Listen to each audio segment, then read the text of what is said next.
Laking tuwa ng kasambahay na si Bonita Baran sa pagsuko sa Senado na mag-asawang inirereklamo niya ng pamamaltrato. Itinanggi naman ng mag-asawa ang aligasyon ni Baran. Balitang hatid ni Michael Fahati. Tikom ang bibig ng mag-asawang Reynold at Annalisa Marsan sa media. Okay, ma'am. Do you have any statements to make? Wala po, sir. Nagbigay na po kayo ng ano sa abogado niyo po. Anything you want to say to the public po? Wala naman po. Nabasag lang kanilang katahimikan nang humarap sila kay Senador Jingo Estrada sa tanggapan ni NBI Director Nonatus Rojas. Tinanong kasi ng senador kung totoo ang akusasyon na pinlansya nila ang muka ng kanilang kasambahay na si Bonita Baran.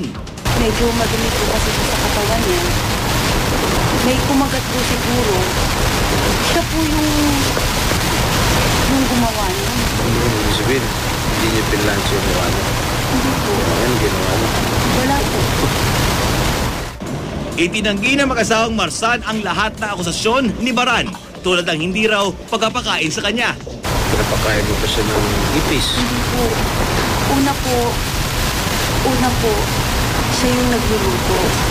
Kung ano pong kinakain namin, kinakain niya rin po. Pinasinungalingan din ng mag-asawang Marsan ang hindi raw pagkapasweldo sa kasambahay. Wala po kaming palya magpadala mula po nung February 21 po siya, 2007 dumating sa amin.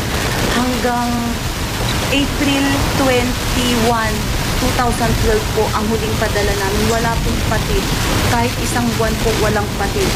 At saka po, minsan advance pa po.